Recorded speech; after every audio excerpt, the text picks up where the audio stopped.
Alright, we just recorded a whole long video before this. I'm just going to go over meditation real quick. I don't know why it didn't upload and something happened. But breathing techniques went well. Didn't get as many push-ups as I liked. But my retention rate shot up a little higher. Averaged around a minute 20. However, my meditation didn't go the way I wanted exactly. So the package I'm doing right now is patience. Again, I use the Headspace app. I don't know why I'm constantly repeating myself, constantly telling the camera no one views this as I see in my view count. But I feel that if someone does, they should know what I do. And if no one does, I still feel like I should detail exactly what I'm doing. So, anyways, I kind of came in and out of my meditative stance or trance, right? Being that I'm at the gym right now. That's the back of the gym.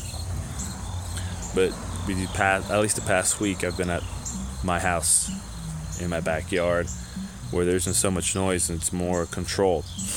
Now, I stayed at the gym because I rode my bike here this morning. There's no real way to drive back to conserve gas because I spent a fair amount of money on my tires and on a book that I feel will help my athletes.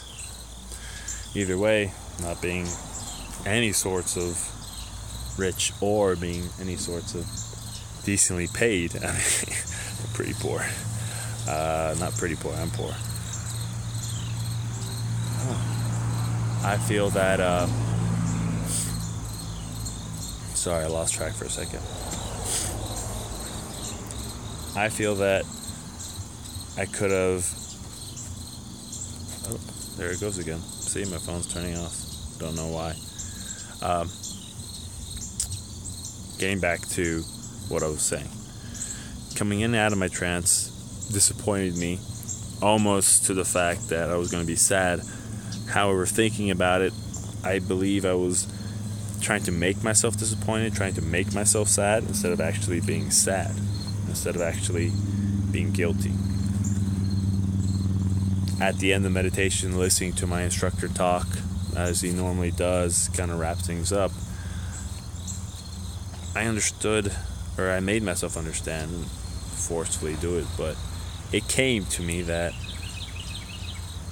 I don't need to feel a certain way about my meditation, whereas I should just note what happens. So if I drift in and out, I should just take a note of it. So being the fact that I opened my eyes during my trance, it came to see if I had accidentally paused it. It wasn't a bad thing, it was just something that happened.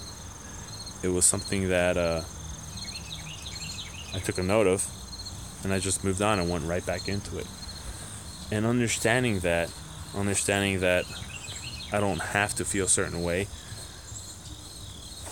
allows me to be better with myself. If I get into a fight with anyone, I don't have to feel angry. I don't have to feel these emotions. Now, of course, if I do get into a fight or whatever it is, right, these emotions will naturally come up. But I have the power to just take a note of it. Be like, oh, well, that conversation didn't go the way I wanted to. Or, oh, I'm getting a little angry. And then come back to my center. Come back to Q. Which is pretty cool to know that I'm able, and anyone's able to have that kind of mind shift, right? You can go from the center of any pendulum or any continuum, and you go left or right, or however this right or left, however this video is shot. But you have the power to always come back to center, to always come back to your middle ground. The last thing he said, which kind of really made me feel happy, so from not trying to feel emotion to feeling emotion, was that if I allow myself to be patient, if I allow myself to have a little bit more time, other opportunities will come up. And this resonated with me in the fact of, if I allow myself to be a coach right now, if I'm patient with myself in my own athletic endeavors, I can be more of a coach to my athletes, which is what I want to do. I could be an actual strength coach. I can be a CrossFit coach. I can have a great understanding of these things, which is exactly what I want. And I am most constantly fighting with the fact that I want to be a great athlete. I want to have these illusions of grandeur, right? Trying to make it to the regional, trying to make it to the games. Where in reality, if I allow myself to be patient, be like, hey, you know what? It's not going to happen tomorrow. It might not happen this year, but it might happen if I'm just constantly working at it. That's going to free myself up to actually study, read books, read strength, nutrition, whatever it is, business, to grow anything. And it's going to allow me to do what I really want to do. Just be a great coach, be a great athlete, be a better business owner. Even though I don't own the business, and I could keep going on and on about what it would allow me to do, but being patient, just noting these different things that can happen, it's giving me the clarity to see what's important, to see where I can shift my time that will honestly give me a better sense of fulfillment, right? At least that's what I gathered after today.